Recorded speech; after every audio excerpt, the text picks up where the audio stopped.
Gucci, when you first hear people say, oh man, it went down from like, oh, Gucci's dead, oh, they released a different Gucci from prison and so on and so forth.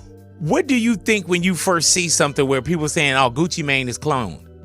It really doesn't surprise me, man, because I always been an enigma. Right. Hello. And I always been just, like, I always been so many rumors about me. I feel like. What if someone from prison said, this person put a hit out on your life? But what if the most dangerous man in hip-hop isn't just a convicted mogul? What if he's someone accused of ordering the most shocking act imaginable? The internet exploded this week after Ye claimed that Sean Diddy's Combs was the main figure behind a plot to silence Kim Kardashian permanently. At first, it sounded like another Wild Ye rant, until we looked at the timing.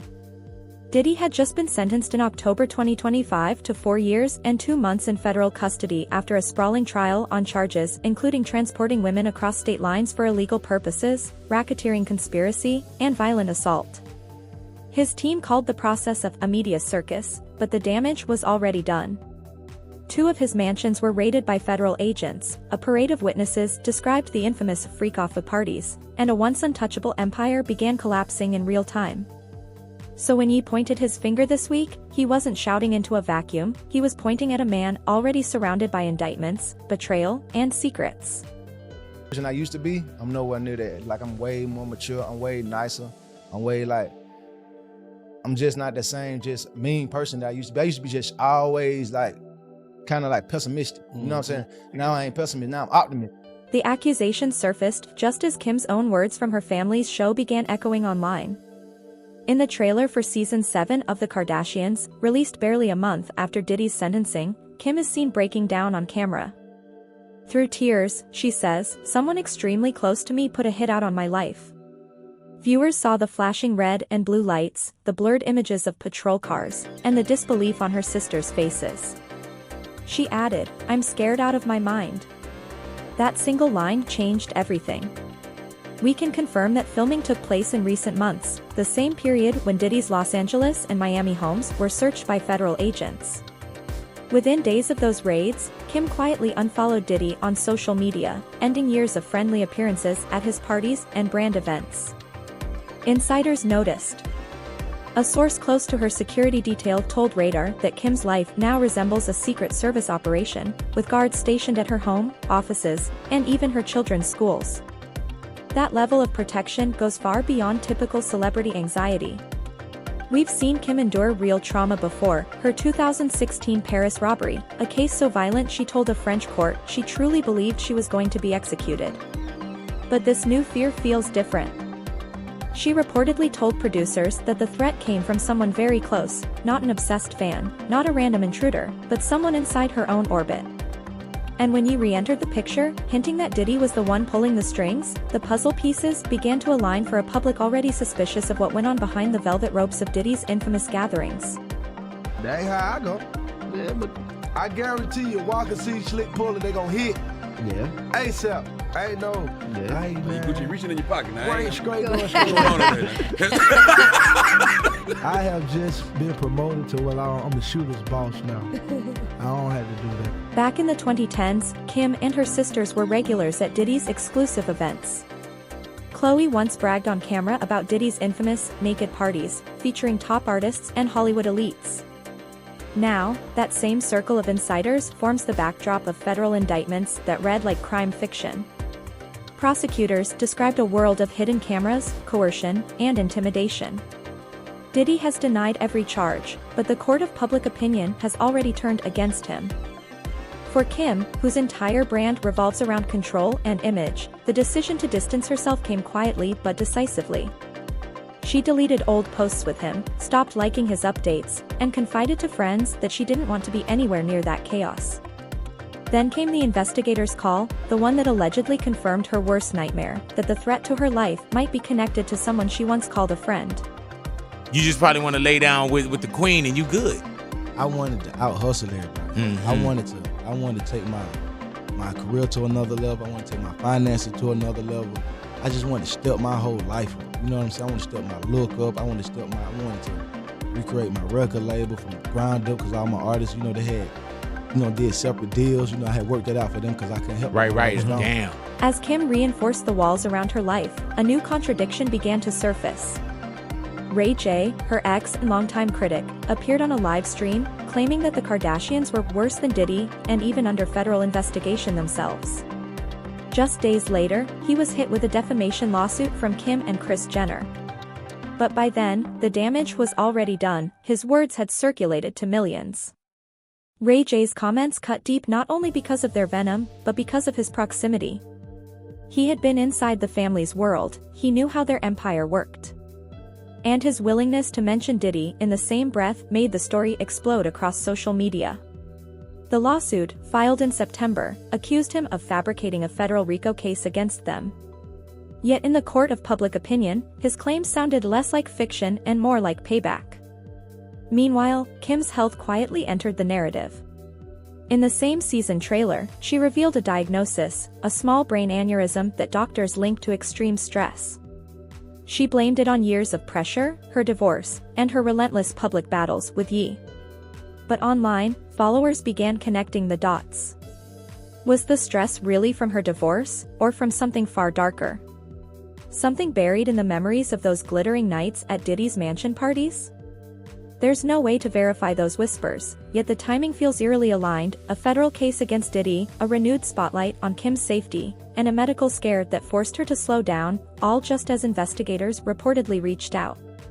Multiple industry sources claim that Kim's expanded security detail didn't begin after the 2016 Paris robbery, but in early 2025, following a call from a private investigator hired to vet potential threats. That call, dramatized in the show's trailer, allegedly detailed a plan to harm her, with the exact phrasing later echoed in the network's own promotional material. Since then, Kim's daily life has taken on military precision. Delivery staff are screened. Vehicles are mirrored before leaving the garage. Every new hire signs multi-layered NDAs. The family hasn't commented publicly, but visitors to her Hidden Hills property describe an atmosphere that feels less like celebrity luxury and more like witness protection. And the question still lingers: what does Kim know that makes her this afraid? She has survived stalkers, robberies, and the world's most dissected divorce. None of those ever required armed guards at her children's classrooms. We can't ignore that she and her sisters once publicly celebrated their friendship with Diddy, the very man now accused of running a secret network spanning coast to coast. Sources close to the raids claim investigators seized encrypted drives containing footage from his private events, footage said to include some of the most recognizable names in Hollywood. If Kim ever attended even one of those nights, and if she witnessed anything that could support federal claims, she might hold testimony powerful enough to end careers. And that alone would be motive enough for someone to want her silenced. You know what I'm saying? Like, you know you got to be extremely important. And people got to give a damn about you when somebody make up a rumor that you've been cloned. You know, I'm one of a kind. Yes, man, you know sir. what I'm saying? I'm like a tourist attraction. I'm like the seventh wonder of the world, so I expect stuff like that. You know? West's role in this story has often been dismissed as the rantings of a man on the edge. Yet, looking back, his warnings trace a disturbing pattern. In February 2022, he posted in all caps that Kim had accused him of putting a hit out on her. At the time, it sounded absurd, but in hindsight, it feels like chilling foreshadowing. Years later, Kim is the one confessing that someone close to her tried to harm her, and Ye is the one claiming that the real threat came from Diddy. He's lost deals, friends, and much of his reputation, but maybe that isolation has freed him to say what others won't. Behind the noise, one thing is certain: the triangle connecting Kim, Ye, and Diddy isn't about gossip anymore. It's about power, secrets, and fear. Kim's silence has become its own statement, a refusal to engage even as speculation grows louder. Her legal war with Ray J, her health scare, her fortress-like lifestyle, all point to a woman protecting more than just her image. And as Ye continues to insist that Diddy wants her gone, the question becomes unavoidable: what exactly did Kim see inside those mansions? What did she confide to Ye during their marriage? And how far would someone go to keep it from surfacing? Because maybe Kim's life isn't in danger because of what happened in Paris, but because of what she witnessed at Diddy's parties, and who might be paying to keep those memories buried. Kim Kardashian's 2016 Paris robbery wasn't just a crime, it was a message. We remember the headlines: $10 million in jewelry stolen, a diamond ring ripped from her finger, her wrists bound with zip ties as masked men shouted and tore through her hotel suite. She begged for her life, whispering through tears, "I have babies. I have to make it home." One of the robbers allegedly whispered back the chilling words, "Shh, and you'll be okay." For years, we thought the story ended there. But what if those masked men were only the surface? What if that night wasn't about jewelry or celebrity wealth at all, but about leverage? Because around that same time, the circles Kim moved in were deeply entwined with Diddy's empire, and Diddy's empire was built on secrets. We now know those freak-off parties weren't urban legends. Federal prosecutors described them in graphic court filings, recordings, witnesses, a pattern of coercion masked by luxury and fame. Khloe once bragged about a 2014 weekend where half the people there were naked, with a teenage Justin Bieber among the guests. Back then, it sounded like wild Hollywood gossip. Now, it reads like evidence. These weren't just nights of private indulgence, they were documented. They were filmed. And insiders claim those tapes are still circulating within the encrypted drives seized from Diddy's properties. If Kim ever attended even one of those nights, she might have seen things no one was ever supposed to see, and that, more than fame or fortune, could explain why someone might want her silenced.